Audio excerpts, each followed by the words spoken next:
Bueno, seguimos con nuestra serie sobre la identidad, la cual nos habla el libro de Éfeso o Efesios. La historia de la Biblia, si uno la lee desde Génesis hasta Apocalipsis, es la historia del rescate, es la historia más grande contada de cómo Dios salió a rescatar a su pueblo. A un pueblo que, aunque Dios salió a rescatarnos, nosotros no estamos conscientes de que sobre nosotros pesa o está una sentencia de muerte, de la cual desde el Edén por Adán y Eva desobedecer a Dios fueron expulsados y comenzó el gran problema entre nosotros de sentirnos en un momento dado que necesitamos que alguien nos rescate, que alguien venga más allá de nosotros y salga a nuestro encuentro y haga lo que no hemos podido hacer y nos rescate y nos coloque en la familia eterna de Dios. Esta es la historia de la Biblia, esa es la historia de Jesús que nos presenta aquí el apóstol Pablo en este pasaje.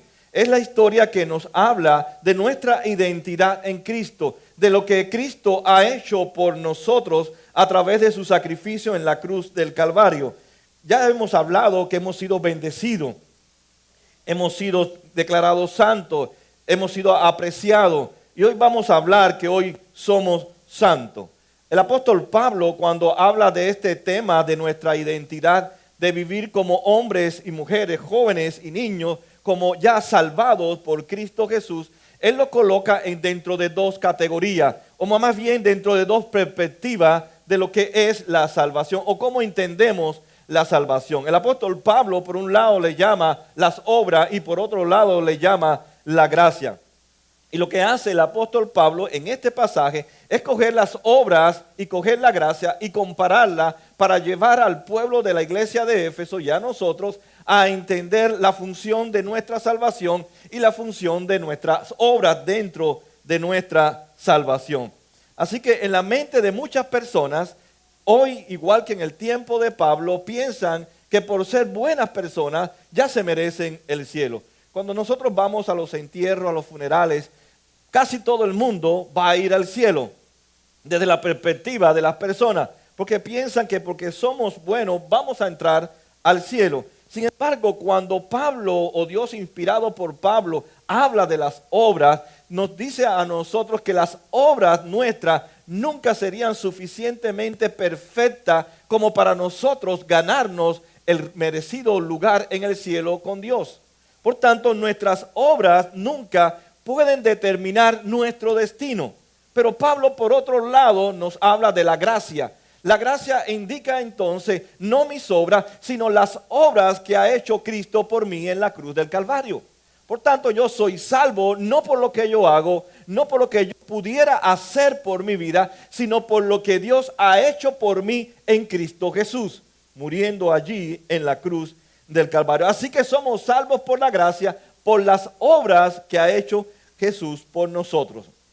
Yo sé que muchas personas anhelan ser salvos por las obras. Y tal vez no estaría mal si esas obras que me salvan fueran las obras que Jesús hizo y no las que puedo hacer yo. Mis obras nunca serían suficientemente perfectas como para yo poder entrar a la presencia de Dios. Y eso pensaba la iglesia de Éfeso. Y eso muchas veces hay hermanos y hermanas dentro de las comunidades de fe, aún hasta pastores, aún líderes, que piensan que a través de sus obras pueden alcanzar la salvación. Esta verdad de las obras solamente habla de lo que yo puedo hacer o aquello que no hago, que puedo a través de lo que yo hago alcanzar la salvación en Cristo Jesús.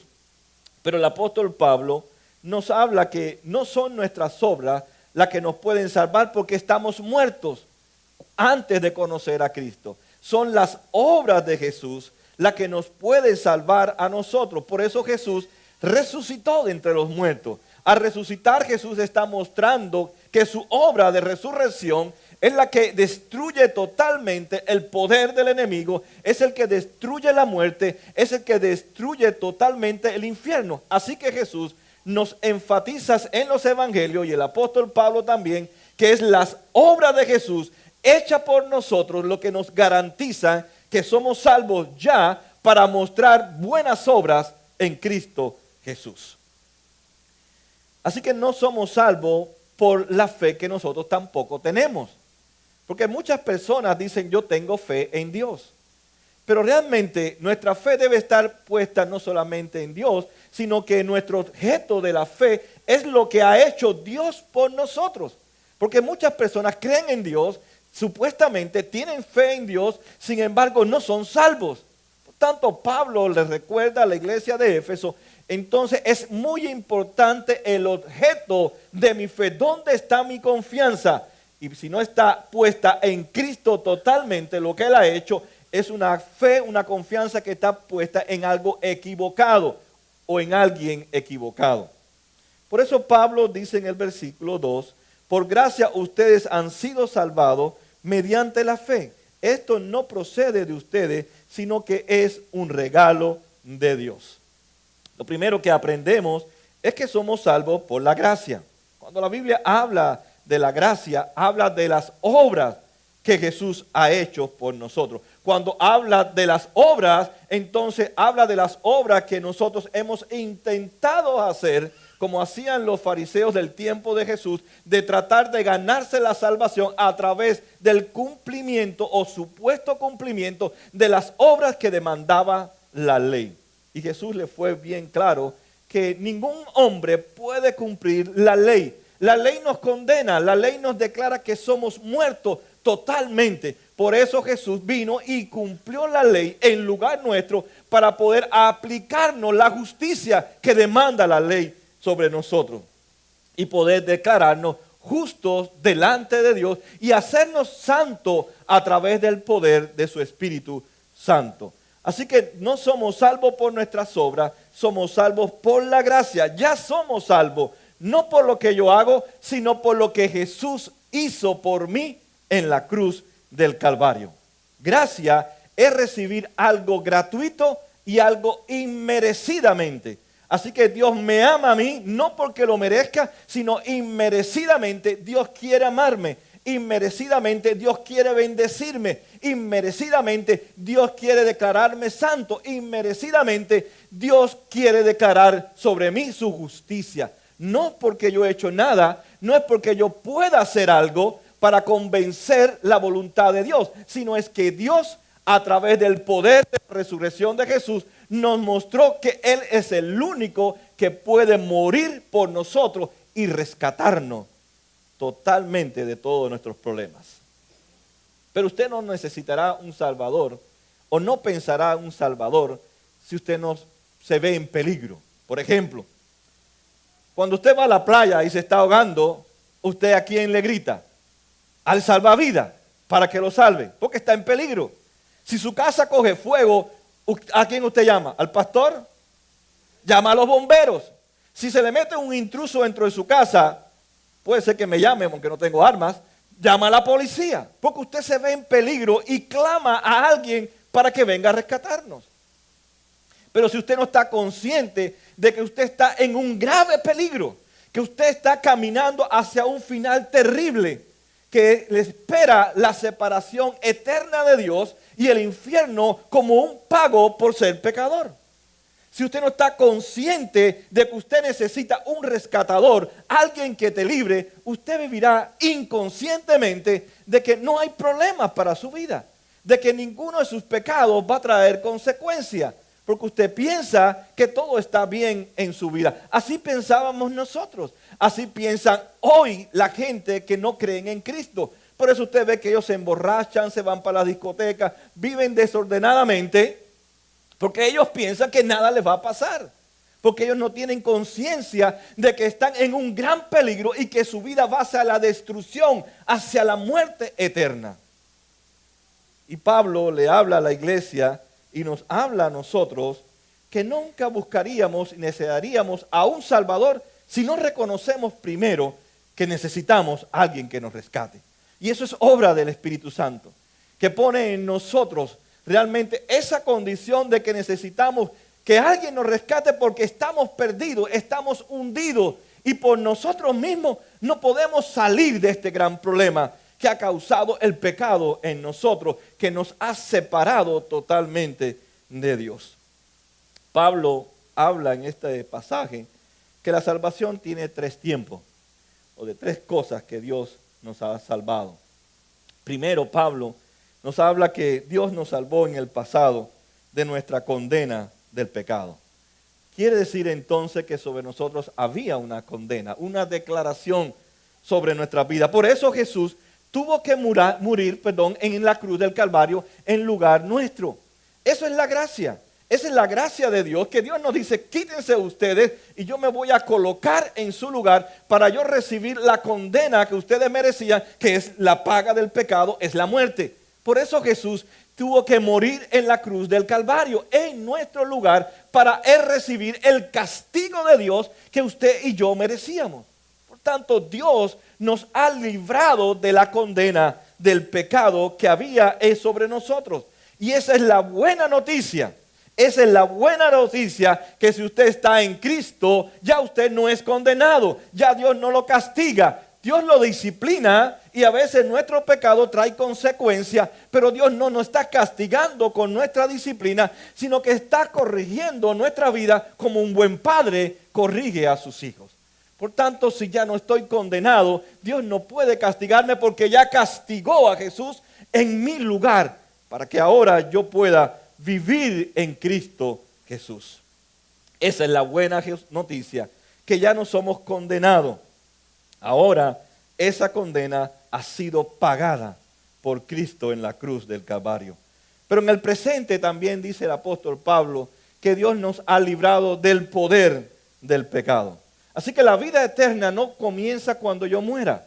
La vida eterna comienza a partir de ese momento en que Jesús se encuentra conmigo en cualquier circunstancia de mi vida. Ahí comienza la vida eterna. Ahí comienzo a sentir que he pasado de muerte para vida, que he comenzado a tener una relación nueva ahora con alguien que me está transformando y me está cambiando. Mi presente en el momento de ahora, tengo entonces el poder para vencer al pecado. Ahora sí puedo decirle no a las tentaciones. Ahora sí puedo dar la buena batalla de la fe que habla el apóstol Pablo en la carta de Timoteo. Pablo habla entonces diciéndoles a nosotros, ahora ustedes tienen el poder para resistir toda tentación porque nos ha dejado en nuestros corazones el poder de su Espíritu Santo. Él ha colocado ese poder en nosotros, para que ya no caminemos más en desobediencia, sino en obediencia. Que ya no vivamos como personas indiferentes al mundo caído, sino que seamos personas que nos involucramos en el mundo para llevar esa buena noticia de que Jesús murió por ellos en la cruz del Calvario. Pero también Dios nos va a salvar del futuro o en el futuro. Y es de la presencia absoluta del pecado. En Génesis 1:31 dice la palabra, Dios miró que todo lo que había hecho y consideró que era muy bueno. Y vino la noche y llegó la mañana, y ese fue el 7º día. Así que en el futuro nuestro, ¿verdad?, ya no va a estar más el pecado. La muerte no va a ser parte más de nuestra realidad. El sufrimiento tampoco será parte de nuestra realidad. En el futuro entonces nos espera realmente vivir en la presencia de Dios sin el pecado más a nuestro alrededor. Y eso lo pone la palabra de Dios, buscando en nosotros realmente un gran anhelo por eso que hemos perdido, de la cual Dios nos expulsó por pecar contra Él. Ahora Dios viene en Cristo Jesús a recuperar lo que nosotros no hemos podido recuperar. Y dentro de cada persona, dentro de cada ser humano, hay ese anhelo de que algo ha perdido, pero no sabe qué ha perdido, porque no está consciente que está en peligro. Pero aquellos que Dios ha encontrado con ellos, a través del sacrificio de Cristo, ha puesto en nuestro corazón esa necesidad, esa razón de encontrarnos con Él, porque hay algo que me falta. Aunque yo tenga una buena familia, aunque tenga un buen empleo, aunque tenga todo lo que el mundo me puede ofrecer, algo me falta una pieza, que es mi relación con Cristo. Es la gloria de Dios que yo perdí ahí en Adán porque desobedecí a Dios. Y Cristo vino a recuperar lo que a ti y a mí nos había faltado. Y es que ahora podemos entonces en la eternidad poder estar sin el pecado más en medio de nosotros. Pero mi pregunta es usted salvo? ¿Es usted salvo? Si es salvo, no podrá decir entonces, trataré de ser una buena persona. Trataré de esforzarme para ayudar a todo el mundo. Si usted es salvo, usted reconoce entonces que sus buenas obras no pueden nunca salvarla a usted, sino que reconoce que es la obra de Jesús por usted, como un sustituto allí en la cruz, donde debería haber estado usted y yo. Allí deberíamos nosotros haber recibido el sufrimiento de la cruz. Sin embargo, Él lo soportó todo porque nos ama y quería rescatar a su pueblo. La pregunta que podemos hacernos, ¿salvo de qué? ¿De qué quiere librarnos Dios? ¿De qué quiere redimirnos? ¿De qué quiere rescatarnos Dios a través de Jesús?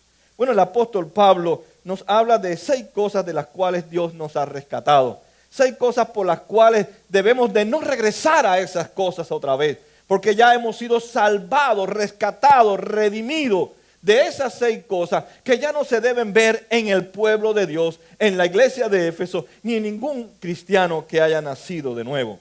Dice el apóstol Pablo en el capítulo 2, en el versículo del 1 hasta el 3, dice: en otro tiempo ustedes estaban muertos en sus transgresiones y pecados. Sus transgresiones y pecados conforme a los poderes de este mundo. Se conducían según el que gobierna las tinieblas, según el espíritu que ahora ejerce su poder en los que viven en la desobediencia. En ese tiempo también todos nosotros vivíamos como ellos, impulsados por nuestros deseos pecaminosos, siguiendo nuestra propia voluntad y nuestros propósitos. Como los demás, éramos por naturaleza objeto de la ira de Dios.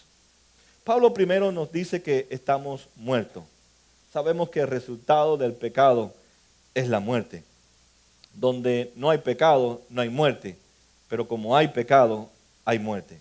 Por eso en el reino de los cielos, la muerte no será más parte de nosotros, sino que Dios nos ha pasado de muerte a vida. Dejará de existir entonces la muerte en medio de nosotros. Sabemos que morimos físicamente, pero eso no implica que estamos muriendo, porque aquellos que hemos conocido a Cristo, dice que hay nueva vida. Él nos ha dado vida juntamente con Cristo. Aquellos que ya somos salvos, no tenemos que tener entonces temor a la muerte, porque Dios resolvió nuestro gran problema, la muerte. Por tanto, dice Pablo que para él el vivir es Cristo y el morir es una ganancia. El creyente tiene que entender, tiene que realmente estar convencido que la muerte no es un problema para nosotros. La muerte no es algo que debe de angustiarnos a nosotros. La muerte no es algo que debe de quitarnos el sueño. Porque si usted está en Cristo Jesús, ya la muerte ha sido quitada de nosotros. Porque Él nos pasó de muerte a vida en Cristo Jesús. Y ya Pablo nos dice, ustedes son salvos de la muerte. No se preocupen por la muerte. La muerte no tiene poder sobre nosotros porque ha sido derrotada. Ha sido defeated en la cruz por Cristo Jesús. Pablo nos dice lo segundo, nuestras transgresiones y pecados.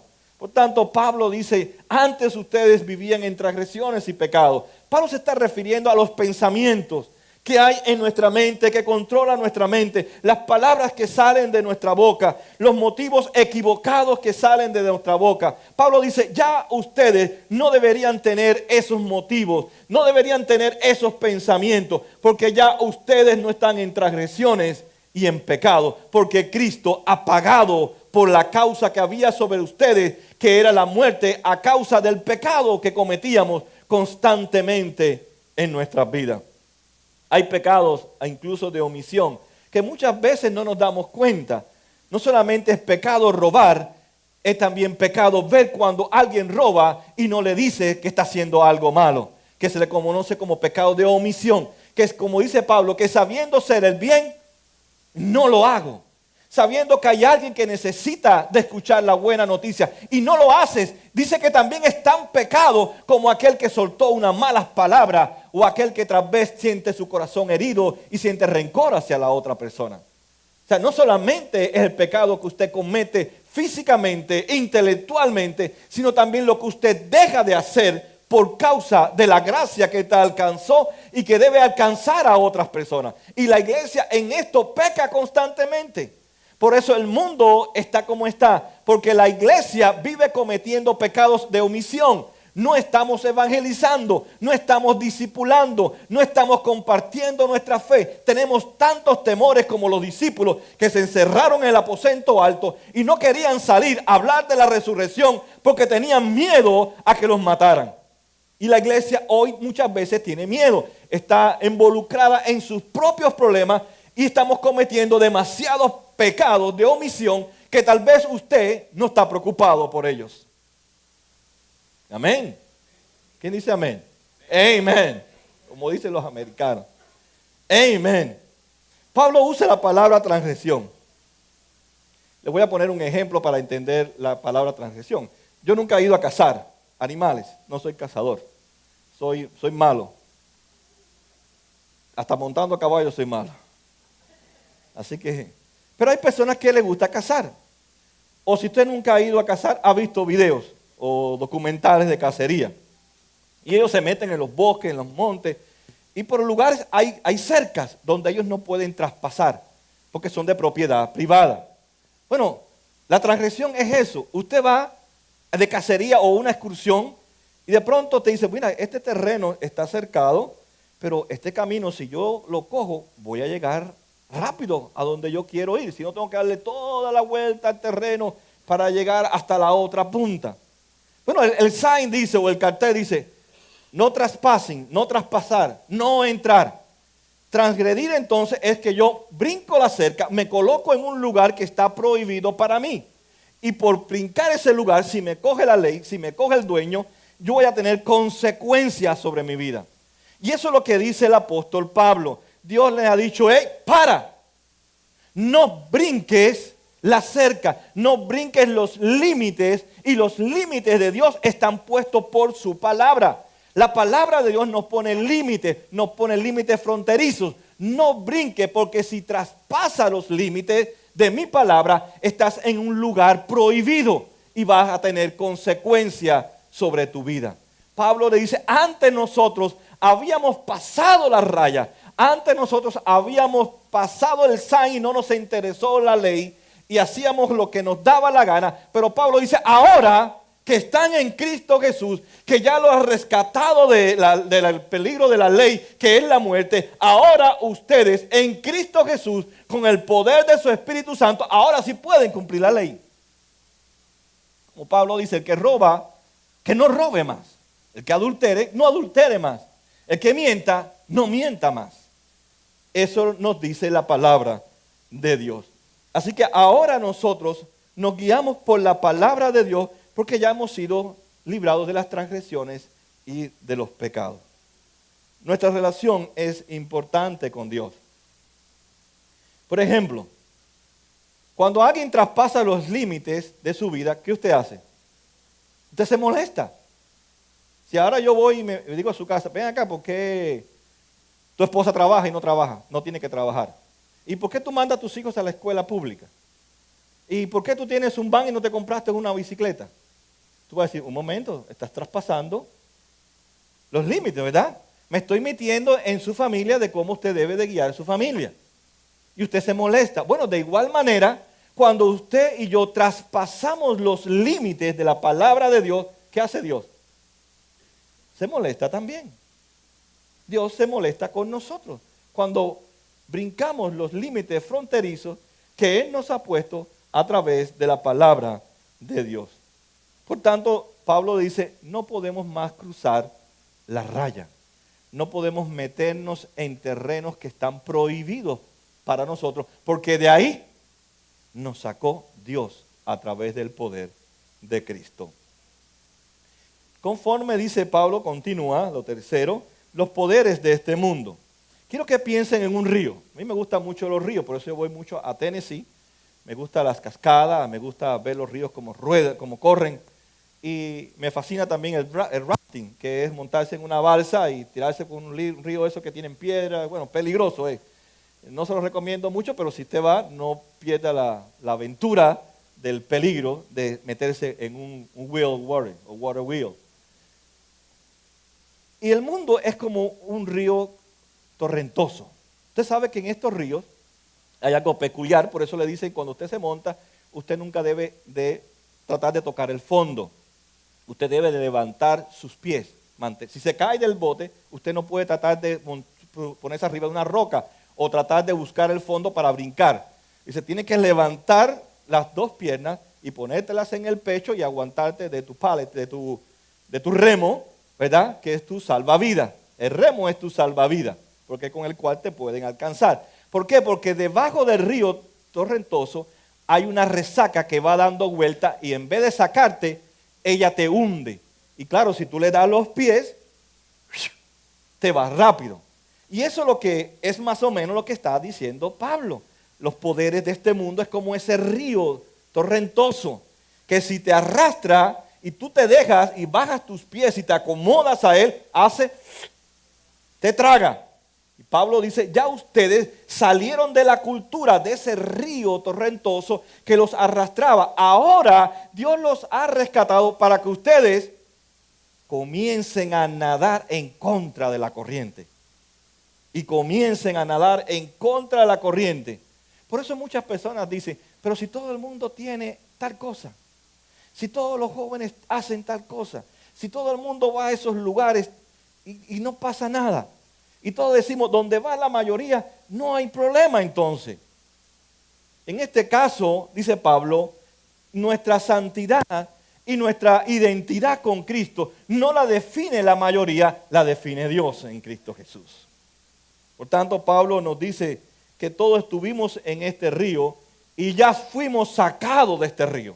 Por tanto, no tenemos que involucrarnos otra vez en el río y dejarnos que el río nos lleve a donde Él quiera llevarnos y hundirnos donde nos quiera hundir. Por ejemplo, ¿qué es más fácil?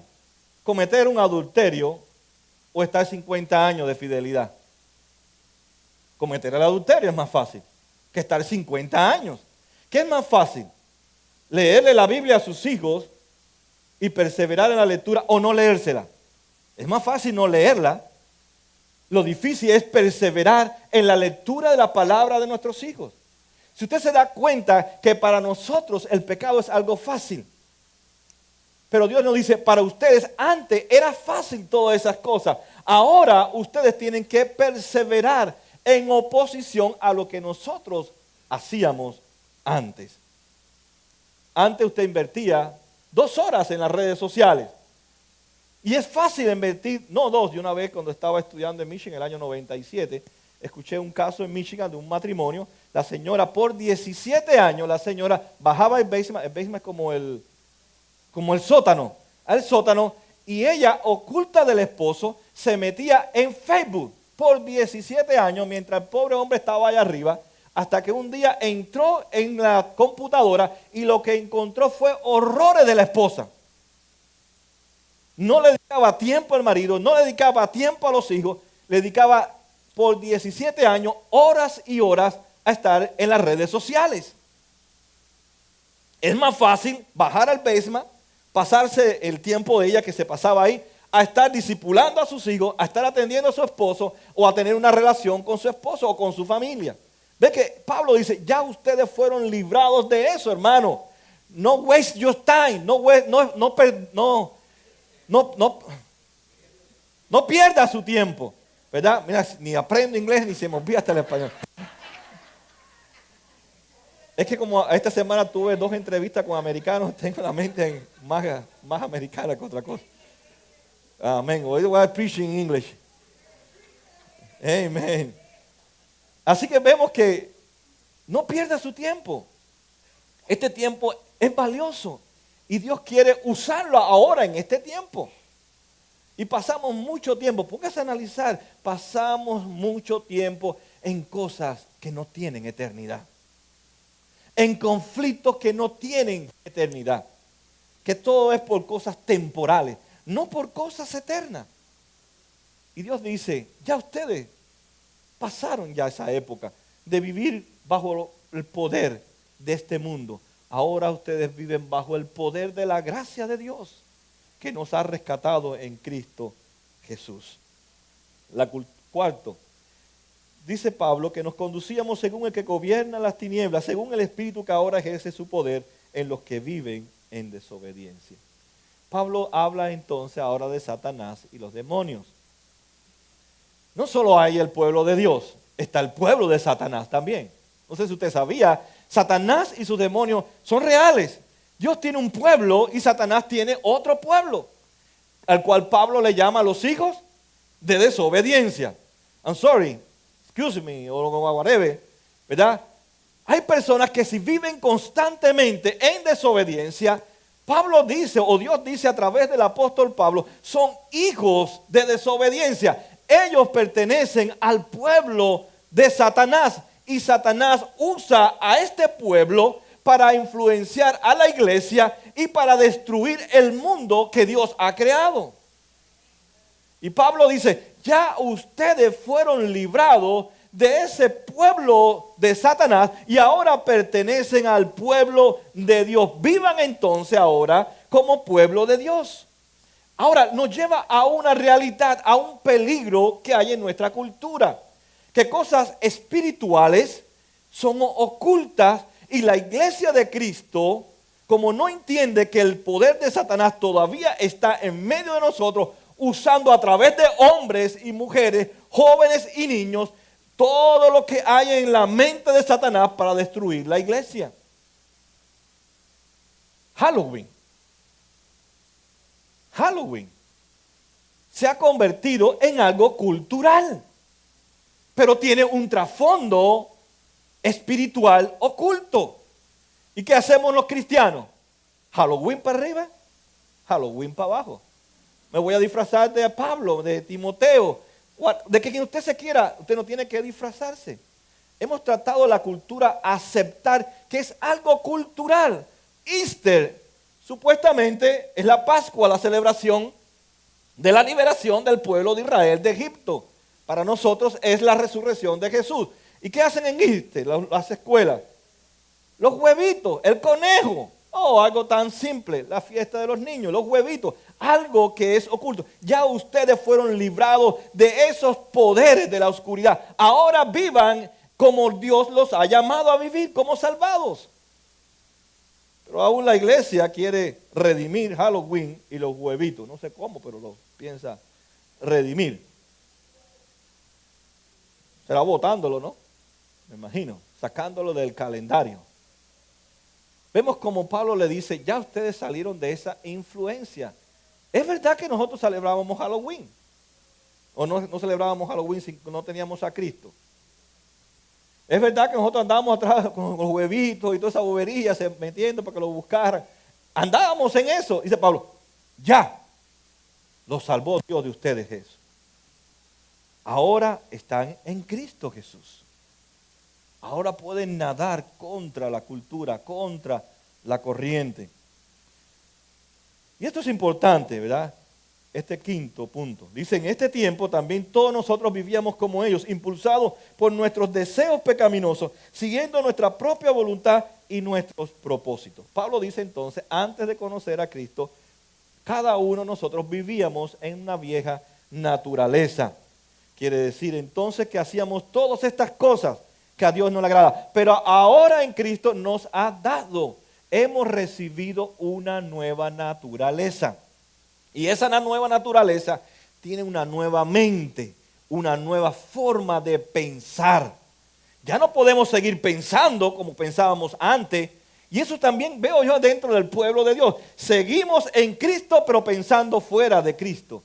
Si estamos en Cristo, Él nos ha dado la mente de Cristo. Pablo, escribiendo a la carta a los Romanos en el capítulo 12, en el versículo 2, dice lo siguiente: no se amolden al mundo actual, sino que sean transformados mediante la renovación de su mente, y así podrán comprobar cuál es la voluntad de Dios, buena, agradable y perfecta.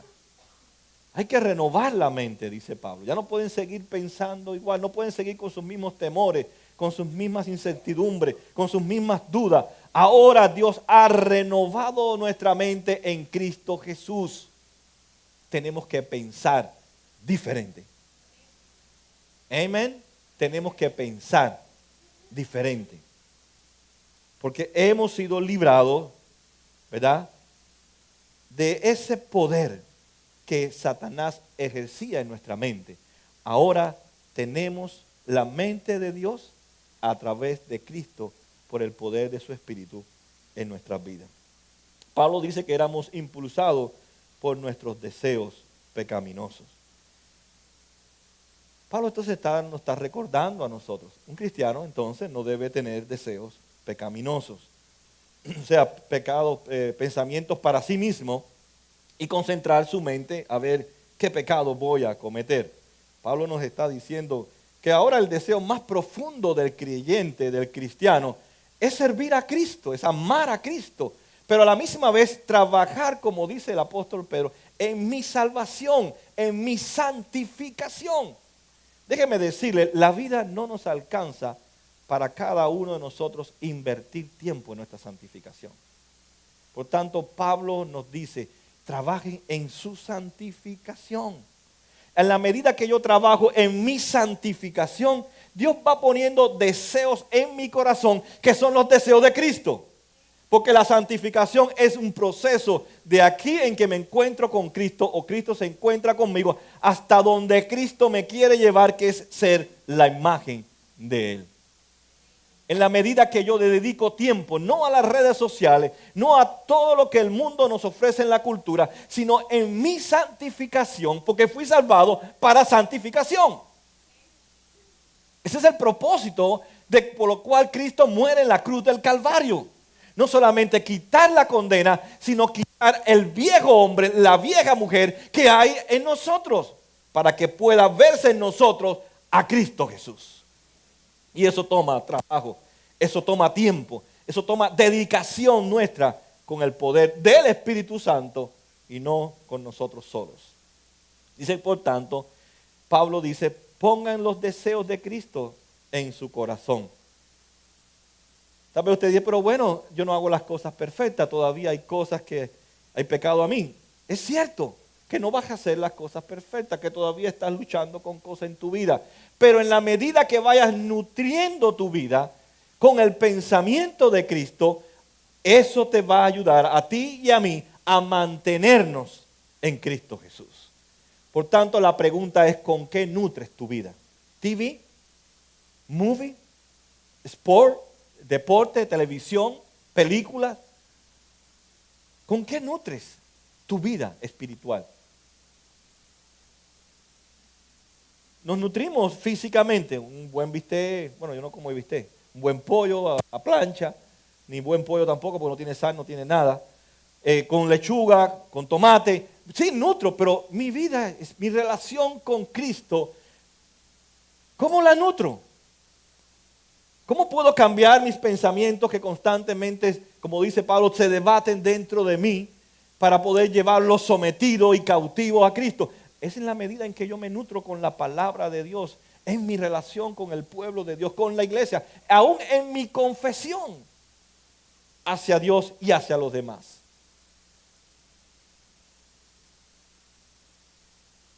Y el sexto, del cual Cristo nos salvó, como éramos por naturaleza objetos de la ira de Dios.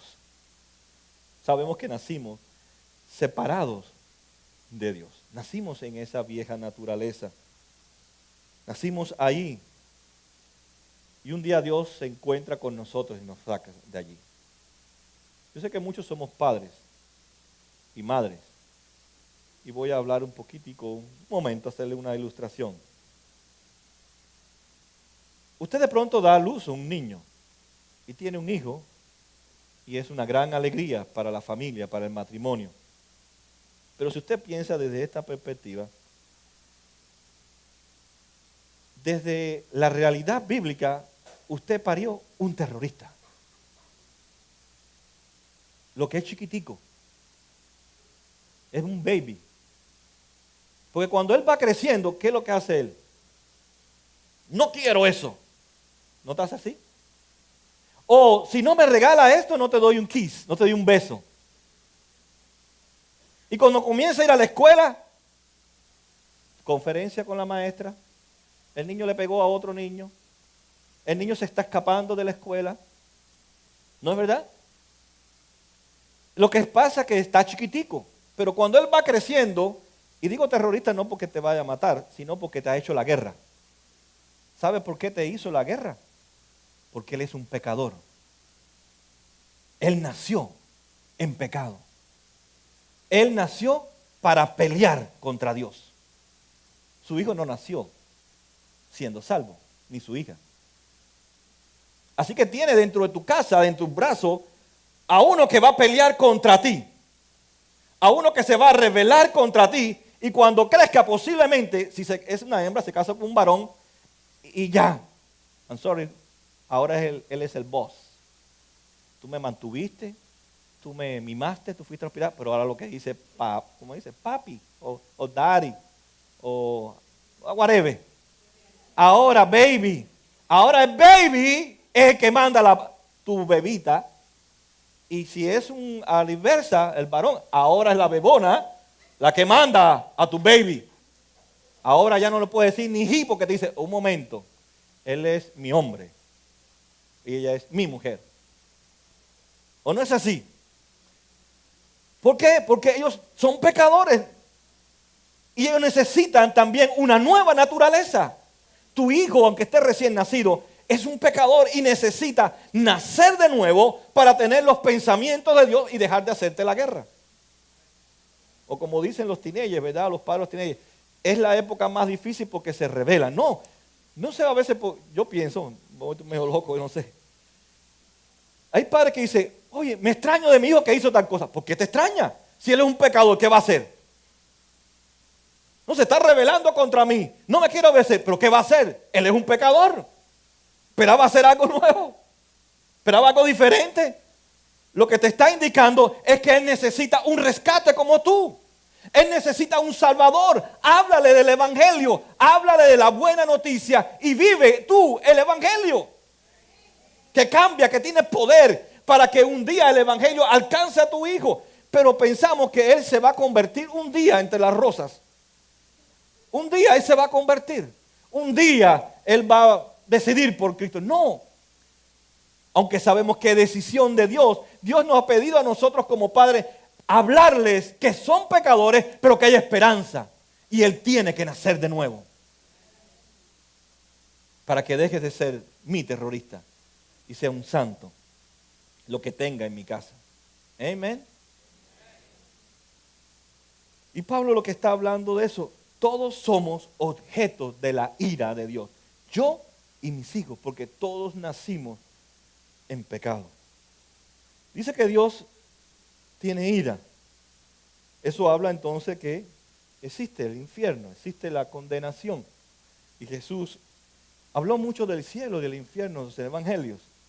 Y Pablo también habló en las cartas. Y es interesante cuando uno ve en las escrituras la ira de Dios. Yo me preguntaba, ¿cuál es el propósito de que Dios nos esté amenazando con su ira? Si Él es Dios, Él no tiene que amenazarme a mí. Él puede decir pum y pum. Se acabó todo. Sin embargo, cuando usted estudia la ira de Dios en el Antiguo y en el Nuevo Testamento, el propósito de la ira de Dios es para advertirle al pueblo de Dios que hay una urgencia. Que el tiempo se está acabando, que la vida se te está consumiendo y va a llegar un punto en tu vida aunque eres salvo o eres condenado. Hay un sentido de urgencia constantemente de Dios porque el mundo, el pueblo de Dios no está consciente de que hubo un día una condenación y ahora hemos sido librados y ahora deberíamos de vivir diferente. Y aquellos que rechazan la gracia de Dios, la ira de Dios un día se va a manifestar. Hay urgencia. No urgent care, hay urgencia. Hay urgencia. Es lo que dice el apóstol Pablo. Cosa horrenda es caer en las manos del Dios divino, dice la palabra de Dios. No eches a perder tu vida, hermano. Es más importante la eternidad que lo temporal que está usted viviendo aquí. Muchas personas piensan que nada les va a pasar nunca. Principalmente los hijos de desobediencia. Ellos andan acabando, como dicen la gente. Y me gusta mucho el Salmo 73, que trata de Asafat, uno de los cantores del templo. Y él dice que comenzó a observar a los hombres de David. Y dice, wow, esta gente le va bien la vida. Esta gente hacen y deshacen y le va bien la vida.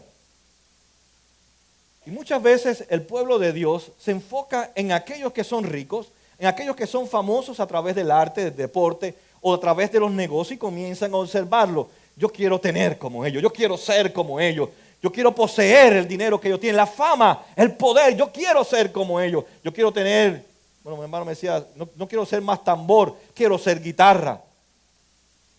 Ya quiero tener una forma bella y hermosa de mostrarme a la vida y de exhibirme al mundo.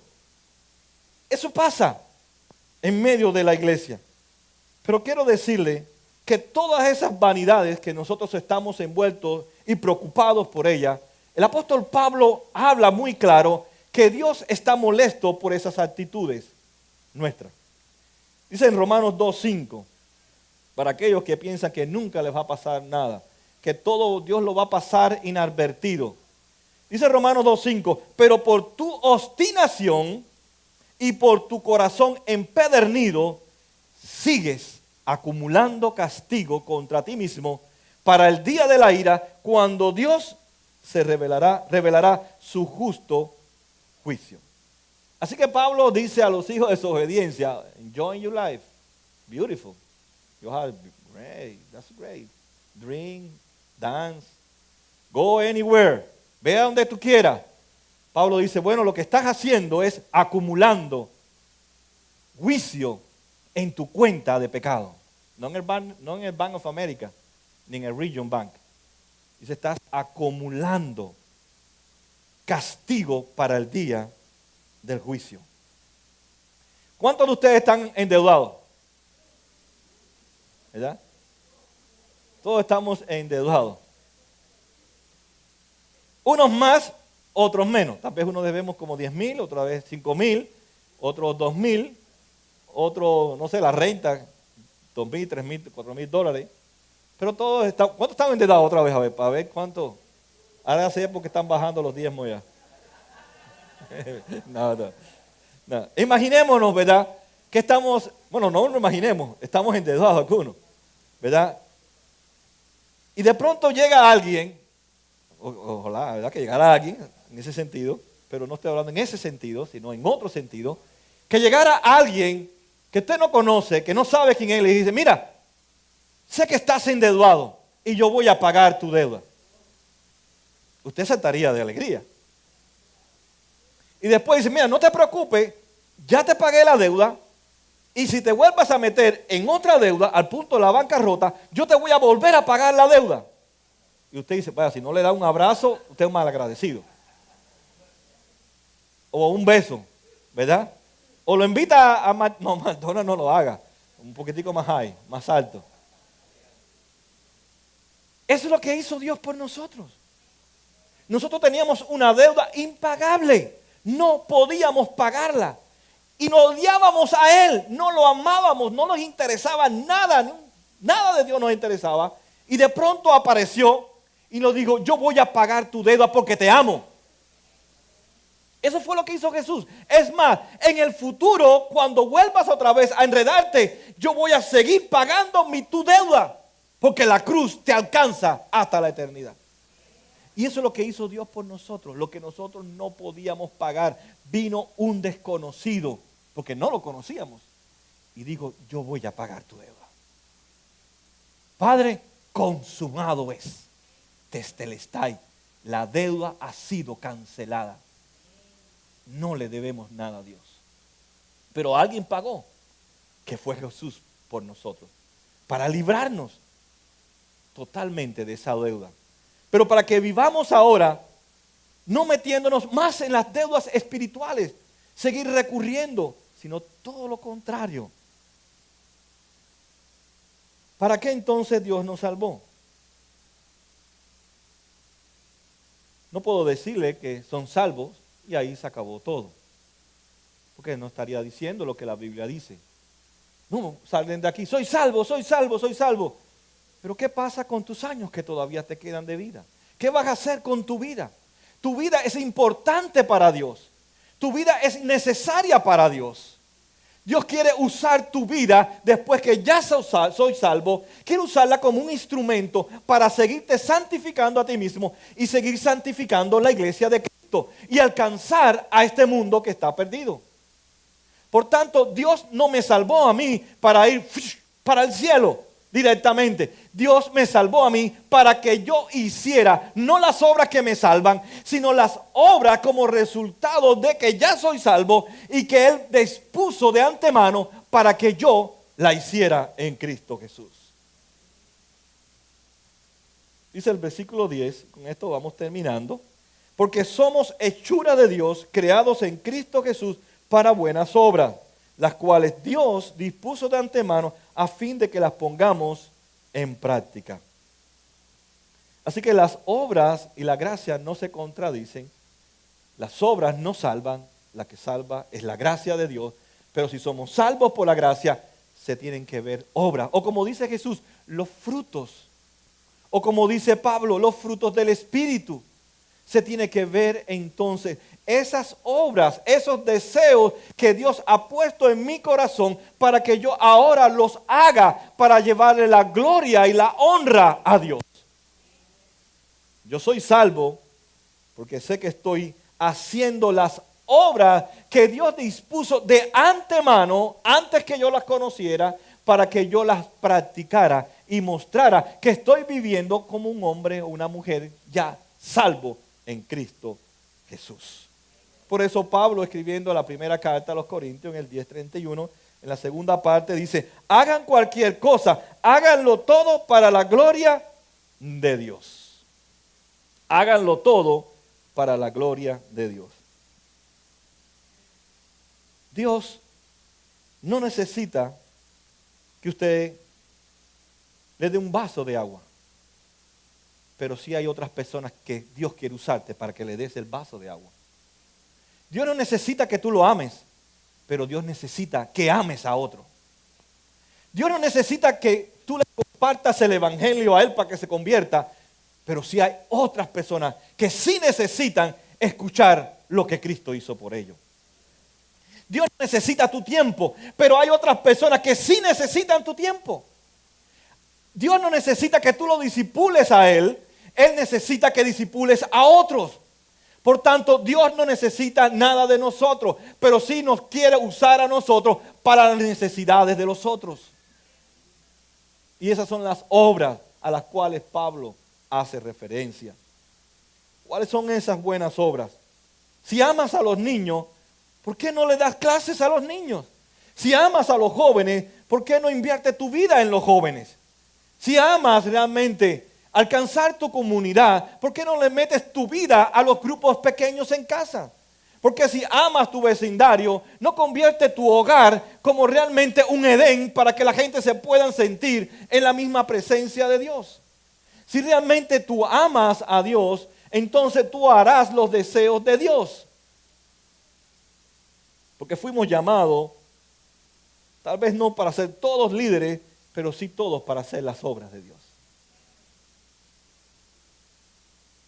Dios, como les dije, no necesita nuestras buenas obras, pero la iglesia y el mundo caído sí necesita las obras que Dios ha predispuesto de antemano para que nosotros las hagamos allí. Como dice a Jesús, Jesús no necesita que nadie vaya a verlo a la cárcel. El preso es el que necesita que vaya a verlo a la cárcel. Jesús, aunque estuviera enfermo, no necesitaba que vayamos a verlo al hospital. Quien necesita que vayamos a verlo al hospital es tu hermano en la fe, tu prójimo. Ve que hay buenas obras que Dios ha dispuesto de antemano. Nosotros somos los que no vemos las obras que Dios pone porque estamos en nuestro pequeño y miserable mundo todavía caído. Dios nos salvó para hacer las obras que Él ha puesto de antemano delante de nosotros, pero no las vemos. Estamos con tantos problemas, con tanto egoísmo, que aunque usted ponga un saya así grandísimo, usted hace así, no quiero ver. Pero aquel que ha nacido de nuevo, tiene los deseos de Dios y quiere hacer las buenas obras, no para salvarse, sino para hacer lo que Dios quiere que Él haga en medio de este mundo.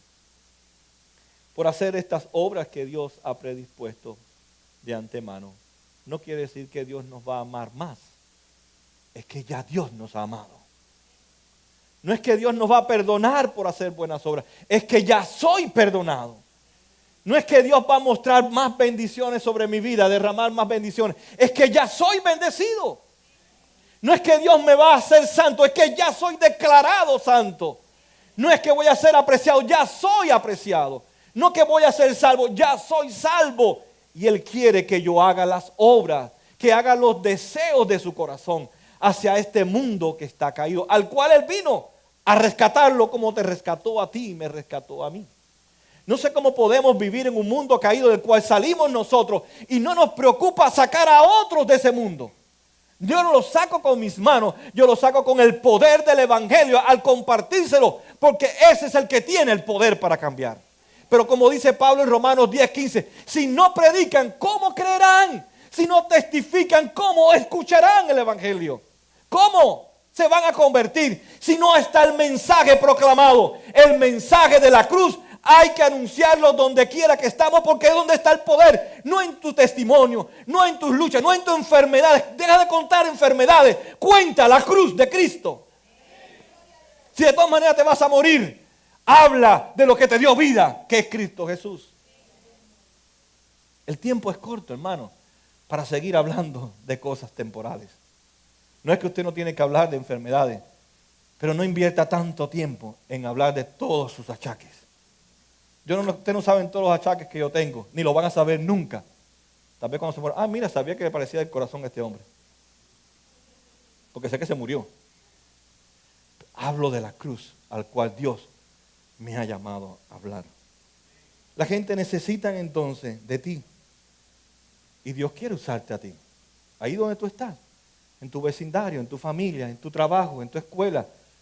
No te vayas para otro lugar. Ahí donde Dios te ha colocado. Dios quiere usarte y que tú muestres la gracia de Dios. ¿Amas a Jesús? ¿Estás en Cristo?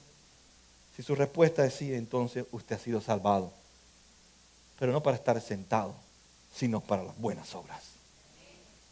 ¿Verdad? Usted no se puede llevar la silla para las buenas obras. Usted tiene que caminar, pensar, hablar, moverse. Es tiempo, hermano. Hay urgencia.